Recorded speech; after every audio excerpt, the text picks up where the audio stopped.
কেন্দ্র ঘোষিত বিএনপি সন্ত্রাস বিরোধী গণমিছিল অনুষ্ঠিত হয়েছে।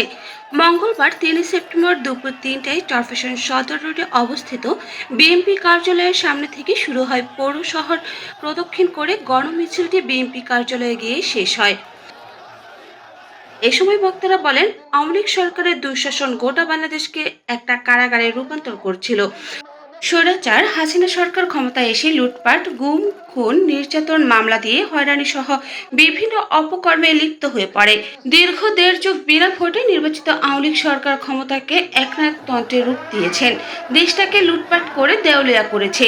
উন্নয়নের নামে হাজার হাজার কোটি টাকা লুটপাট করে দেশের অর্থনীতির অস্তিত্ব বিলীন করে দিয়েছে আওয়ামী লীগ। আর তাই চরফ্যাশন তথা সারা দেশে যেন বিএনপির মধ্যে আওয়ামী লীগের সন্ত্রাসী গুন্ডা বাহিনী অনুপ্রবেশ করতে না পারে, সেই দিকে নেতাকর্মীদের দৃষ্টি রাখতে হবে। আজকে আমরা যেই সমাবেশ ডেকেছি দেশনেত্রী বেগম খালেদা জিয়ার মুক্তির জন্য, তারেক রহমান দেশনায়ক তারেক রহমানকে দেশে ফিরিয়ে আনার জন্য, আমাদের প্রিয় নেতা তারেক রহমান এই বাংলাদেশে আমাদের জন্য যে নির্দেশ দিয়েছেন, আমরা যেন শান্তি শৃঙ্খলা বজায় রেখে আমাদের নেতাকর্মীদেরকে শান্ত রাখি এবং সবার সাথে সুন্দর ব্যবহার করি, সবাই জানমালের নিরাপত্তার ব্যবস্থা করি, সকল মানুষ যেন নিরাপদে বাংলাদেশে বসবাস করতে পারে সেইটা আমরা নিশ্চিত করি। সেই তারেক রহমানের নির্দেশের পরিপ্রেক্ষিতেই আমরা সারা চরফ্যাশনে চষে বেরিয়েছি।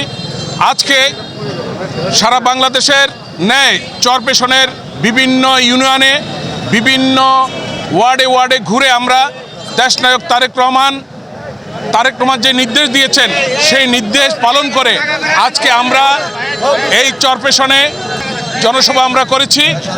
জনসভা করে আমরা বলেছি আমরা তারেক রহমানের নির্দেশ মেনে সারা চরফ্যাশনে আমরা শান্তি শৃঙ্খলা আমরা বজায় রাখবো, আমরা সুন্দরভাবে বসবাস করব এবং আগামী দিনে আমাদের প্রিয় নেত্রী বেগম খালেদা জিয়াকে আমরা মুক্ত করার দাবি আমরা জানিয়েছি। এবং আমরা আগামীতে বাংলাদেশে যে আমরা বিপুল ভোটের মধ্য দিয়ে আমরা যেন আমাদের প্রিয় নেতা তারেক রহমানকে এই বাংলাদেশ থেকে আমরা বিপুল ভোটে নির্বাচিত করে আমরা বাংলাদেশের মস্তদে বসাতে পারি, সেই আশা ব্যক্ত করে আজকে আমাদের এই গণজনসভা আয়োজন আমরা করেছি।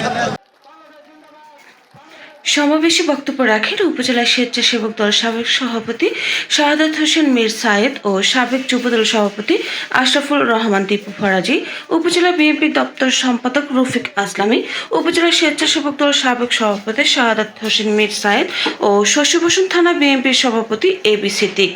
এছাড়াও সমাবেশে উপস্থিত ছিলেন চরফ্যাশন পরিবহন মালিক সমিতির সভাপতি হাজী রিয়াজ শিকদার, যুবদল নেতা হাজী গিয়াস, আব্দুল সত্তার মিঠু সুলতান, উপজেলা স্বেচ্ছাসেবক দল সাধারণ সম্পাদক হাবিব নেগাপান, পৌর স্বেচ্ছাসেবক দল সভাপতি চপল মাত্তাব্বর, হাজারীগঞ্জ ইউনিয়ন শ্রমিক দল সভাপতি কামরুল ইসলাম শাহিন, যুবদল নেতা খান মোহাম্মদ রাসেল, ওবায়দুল ইব্রাহিম ডাকু, ছাত্রদল নেতা জাহান শিকদার, মিল ফয়সাল, ইউসুফ আবিদ, বেলাল শিকদার, কেবল মালিক সমিতির নেতা জুয়েল, সোহাগ, মোহাম্মদ হাবিব, ইব্রাহিম বাঘা, মোহাম্মদ সাকিব, হারুন দফাদার, মফিজুল হক রনি, শহীদুল ইসলাম নান্টু সহ কয়েক হাজার নেতাকর্মী এই সময় উপস্থিত ছিলেন।